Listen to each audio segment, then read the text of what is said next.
नेताजी, जैसे आपका संस्थान 8 साल से चलता चला है, तो आप कैसे लोगों के साथ खड़े हो?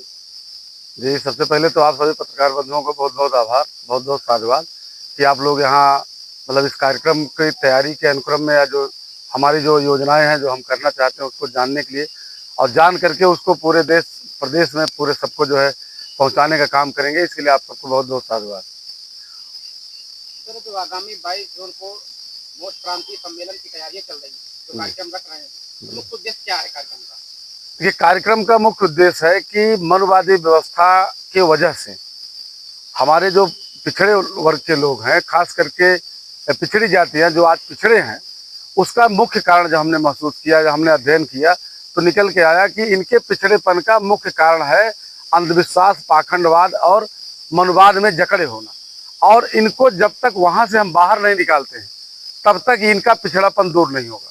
और इसी उद्देश्य से कि हमको अम्बेडकरवादी रास्ता पे ले जाने के लिए, अपने लोगों को सही दिशा देने के लिए, क्योंकि उसी कम्युनिटी से मैं भी बिलोंग करता हूँ और जिस कम्युनिटी से, जिस समुदाय से व्यक्ति बिलोंग करता है, उसकी नैतिक जिम्मेदारी होती है कि उस समुदाय को वो जो है सही दिशा दे, सही दिशा में उसको आगे बढ़ने का अवसर प्रदान करे, सही लाइन उसको दे।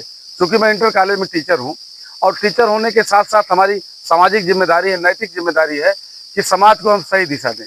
और उसी उद्देश्य से हम लोग जब कोई बात कहते हैं तो अभी हम छोटी छोटी मीटिंगें करते हैं। आप लोग भी कई कई मीटिंगों को हमारे कवर भी किए हैं, छोटी छोटी मीटिंगों में करके। और उसमें जो 22 जून को प्रांतीय सम्मेलन हो रहा है, उसमें बड़े वक्ता, यूनिवर्सिटी के प्रोफेसर, तमाम वैज्ञानिक, विद्वान, बड़े बड़े अम्बेडकरवादी, जो इस बात पे जिनका अध्ययन है कि हमारे पिछड़ेपन का क्या कारण है और हम कैसे आगे बढ़ सकते हैं, वो चीज़ें बताएंगे और हमारे लोग उसको ग्रहण करके सही दिशा पे चलने का काम करेंगे। आज का जो उद्देश्य रहा मेन प्रेस वार्ता कर लो, आप समाज में क्या पहुंचाना चाहते हैं अपने? हम ये बताना चाहते हैं समाज को, आप लोगों के माध्यम से, कि जो 22 जून का प्रांतीय सम्मेलन हो रहा है, इसमें वो लोग आए और हम क्या देना चाहते हैं, क्या बताना चाहते हैं।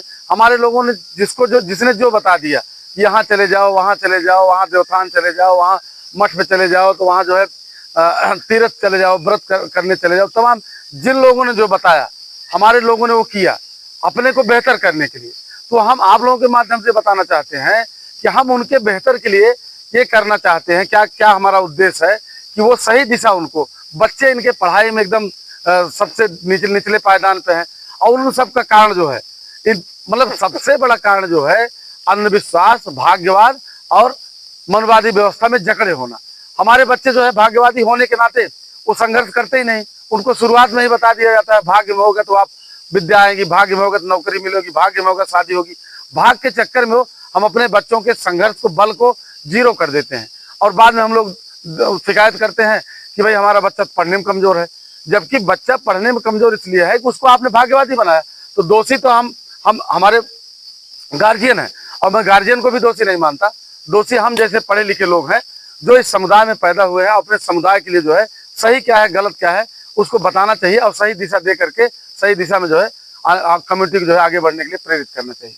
जैसे आपने मनुवाद की बात किया जी, तो समाज में उठ रही हर समस्याओं के पीछे कहीं न कहीं मनुवाद की चर्चा होती है। तो मनुवाद जैसे पेड़ की सिंचाई कौन कर रहा है? नहीं, मनुवाद हमारे ना समझ लो, जैसे हमको पढ़ने लिखने का अधिकार नहीं था हमारे लोगों को, तो जब पढ़ने लिखने का अधिकार नहीं था, हमारे ऊपर एक बैन था, आप जान रहे हैं इस बात को, और उनके ऊपर बता दिया कि आपको सेवा करने का काम है तो आपको ये करने का काम है, आप ये करेंगे, तमाम उनके कार्य बांट दिए गए। लेकिन जब से संवैधानिक व्यवस्था लागू हुई देश भारत के अंदर, बाबा साहब का संविधान लागू हुआ, क्योंकि समाज में 2-2,500 साल पहले से वो व्यवस्था चली आ रही है। तो आज भी समाज, जैसे बाबा साहब ने संविधान में लिख दिया आर्टिकल 14 में बराबर विधि के समक्ष सब बराबर है, आर्टिकल 15 में लिख दिया कि धर्म, लिंग, जात, निवास के आधार पर कोई भेदभाव नहीं किया जाएगा। लेकिन समाज में आज भी, आप समाज में जाइए, छोटे से बच्चे से पूछिए सबसे ऊंच जात कौन है, तो बच्चा आपको बता देगा सबसे ऊंच जात फला है। तो मनवादी व्यवस्था अभी समाज में है और समाज से जब तक मनवादी व्यवस्था हम बाहर नहीं निकालते हैं, तब तक ये ऊंच नीच की भावना, तब तक इस तरह से जो है भेदभाव की भावना, तब तक कुछ जातियों को लगता है कि हमको मतलब इसीलिए हम पैदा हुए, सेवा करने के लिए पैदा हुए हैं, तो वो निकालना जरूरी है। मनुवाद की कुरीतियों जैसी बातें समाज के अंदर बहुत तेजी से फैली हुई है जी, लेकिन बाबा साहब की जो बातें, सकारात्मक जो विचार है, संवैधानिक बातें हैं, वो संवैधानिक बातें समाज के अंदर अपना अस्तित्व जड़ क्यों नहीं पकड़ पा रही? हाँ, उसका बहुत सही सवाल आपका है। वो इसलिए, देखिए, बाबा साहब ने संविधान लिखा और संविधान में सब व्यवस्थाएं की, लेकिन जो सरकारें हमारी आई, जो सरकारें हमारी आई, अभी तक की जो सरकारें आ रही हैं, वो कहीं न कहीं से मनुवाद को ज्यादा प्रश्रय दे रही हैं। और जब तक देश का हुक्मरान, देश का शासक, जब तक उसके वो ईमानदारी से संविधान को लागू नहीं करना चाहेगा, जब तक वो मनवाद से झगड़ा रहेगा, मनवादी, आज भी आप देख रहे हैं कि तमाम ऐसी चीजें हो रही हैं कि वहां, जबकि देश धर्मनिरपेक्ष, आप लोग सबको पता है, लेकिन धार्मिक अनुष्ठान किए जाते हैं। इस तरह से चीजें जो है हो रही हैं। ये कहीं न कहीं से मनवादी विचारधारा को, मनवादी व्यवस्था को, जो लोग आ रहे हैं चुन करके, जो प्रधानमंत्री मुख्यमंत्री बन रहे हैं, उसमें से ज्यादातर लोग इस इस विचारधारा को बनाए रखना चाहते हैं। और इसलिए हमारा ये मानना है कि अगर संविधान को पूरी तरीके से लागू करना है, अगर मनवाद को पूरी तरह जड़ से समाप्त करना है, तो संवैधानिक व्यवस्था के तहत शीर्ष पे जो हमारे जो शीर्ष कुर्सियां हैं, उस पे जो है किसी अम्बेडकरवादी विचारधारा के जो लागू करने की इच्छा शक्ति रखता हो। तमाम लोग, हमने देखा है, तमाम लोग पद पा जाते हैं, प्रधान बन गए, बीडीसी बन गए, विधायक बन गए, लेकिन समाज में उनकी हिम्मत नहीं, पद तो पा गए लेकिन पावर का प्रयोग नहीं कर पाते। उनके पावर का प्रयोग कोई और करता है। संवैधानिक व्यवस्था में प्रधान बन गए हो, लेकिन उनकी मोहर कहीं और रहती है। विधायक बन गए, सांसद बन गए, लेकिन निधि का उपयोग उनके कोई और कर रहा है। सरकारी तख्तों-ताज पर मनवाद राज कर रहा है, जी, कहने के अनुसार। जी बिल्कुल। तो इस मनवाद रूपी जड़ को या इस समस्या को समाधान करने के लिए आप क्या करें? हम समाज को वो उसी अनुक्रम में काम किया जा रहा है जो 22 का हमारा प्रांतीय सम्मेलन है, वो उसी, क्योंकि ज्यादातर मनवाद को मजबूत का अगर कोई कर रहा है तो हमारे नासमझ लोग, पिछड़े लोग कर रहे हैं, उसी को मजबूत कर रहे हैं, उसी से लात खा रहे हैं।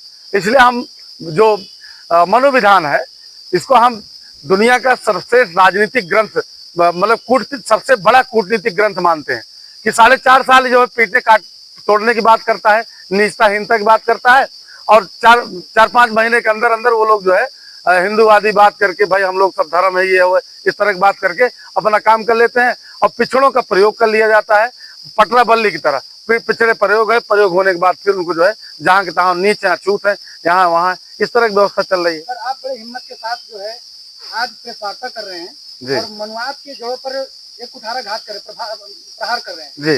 लेकिन आप जैसे हमारे समाज में और भी बुद्धिजीवी लोग हैं जी, लेकिन उनके विचार में ये बातें क्यों नहीं है? देखिए, विचार में सबके आएगी। मैं उसको महसूस कर लिया। हम अपने बर्बादी का, हम शासक कौम है, हम शासक कौम है, देश भारत के हम शासक, सूर्यवंशी हम लोग क्षत्रिय हैं, लेकिन आज हमको नीच बनाया गया है, शूद्र बनाया गया है। और जिस व्यवस्था के तहत बनाया गया है, जिस व्यवस्था से हमको नीच बनाया गया है, और जिस व्यवस्था से हमारे लोग नीच बने हुए हैं, अगर उसकी जानकारी हमको है, हो गई है, तो हमारा पहला कर्तव्य बनता है उस व्यवस्था से हम अपने लोगों को बाहर निकालने, और उसी काम के लिए हम लोग लगे हुए हैं। हमारी टीम जो है, मोस्ट कल्याण की टीम जो है, हमारे और सब भाई लोग जो है, सब उसी लिए लगे हुए हैं। मोस्ट कल्याण होता क्या है? Most M for minority, O for OBC, S for SC, T for tribe. Minority, OBC, SC, tribe के कल्याण के लिए, मतलब आप कह सकते हैं कि माननीय कांशीराम साहब का बाम सेफ है या बहुजन है, वही जो है श्यामलाल निषाद का, रामानंद बौद्ध जी का, राम अजोर जी का जो है वही मोस्ट है। जी, कहीं ऐसा तो नहीं आने वाले समय में ये आपका जो मोस्ट कल्याण बनाया है आपने, कहीं आने वाले समय में ये भी पार्टी राजनीतिक रूप नहीं ले लेगी? नहीं, देखिए, हम तो कोई ऐसी बात तो हम कर नहीं रहे हैं कि जो हम अपने लिए कुछ कह रहे हैं। हमारी सीधी बात है, हमारा सीधा संदेश है कि अम्बेडकरवादी राह पे मनवाद को छोड़ करके लोग अम्बेडकरवादी राह पे आ जाएं और वो राजनीतिक पद पा सकते हैं, प्रतिष्ठा पा सकते हैं, प्रधानमंत्री मुख्यमंत्री बन सकते हैं। और जो आज उनका पद है, उसके बाद भी पावर नहीं है, पावर कोई और उपयोग कर रहा है, मनवादी रास्ते से हट करके जिस दिन अम्बेडकरवादी रास्ते पे आ जाए हमारे लोग, वो जो है हर कुछ प्रयोग कर सकते हैं, हर कुछ कर सकते हैं। जी, कहीं न कहीं आपने अम्बेडकरवाद का नारा या स्लोगन आपका बार-बार यही है जी, लेकिन देश की ये कुरीतियां, देश का ये विडंबना, देश का दुर्भाग्य समझिए, जिसके संविधान से भारत चल रहा है जी, और उसी की मूर्तियां आज तोड़ी जा रहे हैं, विशेष करके यही समाज विलिप्त माना जाता है, कहीं यही आगे आता है, क्या कहेंगे? नहीं, देखिए, ऐसा है कि वो उनकी मानसिकता जो है, दूषित मानसिकता के लोग हैं ये, और दूषित मानसिकता के लोग वो इसी तरह काम करते हैं। आरक्षण की व्यवस्था जो संविधान में दी गई है, अगर वो ईमानदारी से आरक्षण लागू कर दिया गया होता तो आज सब कुछ सही हो गया होता। जो लोग आरक्षण कहते हैं कि आरक्षण नहीं होना चाहिए, ज्यादा तक नहीं चलना चाहिए, वही लोग जब पंचायत का चुनाव आता है, जब रिजर्व सीट की बात आती है, वो अपना हरवा और गोबर कली लड़ाते हैं, और वो उनका पूरी कोशिश होती है कि ये सीट जो है उन्हीं कंट्रोल में रहे। आप बताओ, आपकी सीट, आप ईमानदारी से, आप अगर सीट रिजर्व है तो वहां आप क्यों दखल दे रहे हो? आप क्यों दखल देना चाहते हो? क्यों अपने पास रखना चाहते हो? इसका मतलब कि उनकी नीयत ठीक नहीं है। वो हमेशा जो है उस पर काबिज रहना चाहते हैं, आरक्षित सीट पे भी वो काबिज रहना चाहते हैं।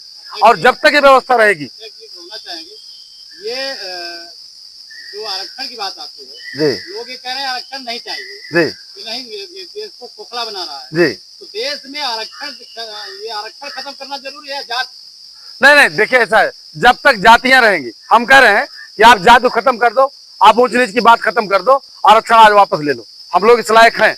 लेकिन देखिए, आरक्षण जो दिया गया है वो सामाजिक हीनता, हमको सामाजिक रूप से हम कितना भी काबिल हो, हमारे अंदर कितनी भी क्षमता हो, लेकिन हम अगर शुद्ध हैं तो हमारा व्यवहार उसी तरह किया जाएगा। आरक्षण इस सामाजिक व्यवस्था को दुरुस्त करने के लिए किया गया है। आरक्षण कोई रोजगार का साधन नहीं है। अगर कोई, और हमको प्रतिनिधि दिया गया है, चूंकि मैं निषाद कम्युनिटी हूँ, आरक्षण हमको इसलिए दिया गया है, वो SC OBC को आरक्षण इसलिए दिया गया है कि अपनी जाति को, अपने समुदाय को प्रेजेंट करे, और मैं प्रेजेंट कर रहा हूँ, मैं पिछड़ी जातियों को प्रेजेंट कर रहा हूँ। जहाँ जरूरत पड़ती है, जो आरक्षण हमको मिला है, हालांकि मैं क्वालिफाइड जो है अनरिजर्व में क्वालिफाई हुआ हूँ, आरक्षण कोटे में नहीं आया हूँ, मैं जनरल कोटे में क्वालिफाई किया हूँ, लेकिन फिर ये बात क्लियर, लेकिन मैं प्रेजेंट कर रहा हूँ। हमारा दायित्व, हमारा कर्तव्य है। अगर हम आज टीचर बने, आज लायक हैं, तो हमारे जो नासमझ लोग हैं, जो नहीं समझ पा रहे हैं, जो जकड़े हुए हैं, जो तमाम भूत प्रेत पूजा पाठ अंधविश्वास में जकड़े हुए हैं, उनको वहां से बाहर निकाल करके उनको वैज्ञानिक दृष्टिकोण जो है देना, वैज्ञानिक दृष्टिकोण की तरफ उनको जो है डेवलप करना, वैज्ञानिकता की राह दिखाना, तार्किकता की राह दिखाना हमारी जिम्मेदारी है। वो मैं वही जिम्मेदारी निर्वहन कर रहा हूँ, मैं कोई एक्स्ट्रा काम नहीं कर रहा हूँ। हमारा जो दायित्व है, एक शिक्षक होने के नाते, एक समाज का बुद्धिजीवी होने के नाते, मैं वही काम कर रहा हूँ। मैं कोई एक्स्ट्रा अपने लिए कोई काम नहीं कर रहा हूँ, हमारा कर्तव्य है, हमारी जिम्मेदारी। 8 साल से आप चला रहे हैं, जी, कहाँ तक सफल हैं आप? हम अब भाई सफल, हम सुल्तानपुर से शुरू किए, आज आपके जौनपुर में हम जो है प्रांतीय सम्मेलन कर रहे हैं, और अब बहुत सारी सफलता तो आप लोगों के ऊपर है। आप लोग इसका अगर सही ढंग से प्रचार प्रसार करेंगे तो बड़ा कार्यक्रम होगा, और पूरे पूर्वांचल में, पूरे प्रदेश में आप लोग तो चाहेंगे अभी 10 मिनट के अंदर अंदर पूरी दुनिया में फैल जाएगा, पूरी दुनिया में संगठन का मोस्ट का जो है वो हो जाएगा, चर्चा हो जाएगी, चर्चा शुरू हो जाएगी। तो आप सबका कितना सहयोग मिलता है उसके ऊपर है संगठन का विस्तार जो है। 22 तारीख को जो आपने कार्यक्रम रखा है, 22 जून, ये प्राकृतिक रूप से, और ये जो ऋतुएं हैं जी, उनके अनुसार ये बरसात का मौसम है जी, और आपका लंबा कार्यक्रम होना सुनिश्चित है। जी। कैसे सफलता अगर हो सकती है? गर्मी इतनी प्रचंड है या मौसम इतना? देखिए, हमारे लोग जो है गर्मी में भी खूब काम कर सकते हैं, पसीना भीग करके भी काम कर सकते हैं, और पानी में भी जो है काम करते हैं। तो हमारे लिए जो है, पिछड़ों के लिए, हम लोगों के लिए, ये ना पानी कोई उसका असर करेगा, कोई ना गर्मी असर करेगी। कार्यक्रम होगा, बरसात होगी तब भी कार्यक्रम होगा, गर्मी अगर और ज्यादा 4 डिग्री 5 डिग्री तापमान बढ़ गया तब भी होगा कार्यक्रम। और आने वाले जो हैं, जो हमारे कार्यक्रम में आने वाले हैं, उनके ऊपर जो है गर्मी का और बरसात का कोई असर नहीं पड़ेगा। इसको आप लोग देखिएगा।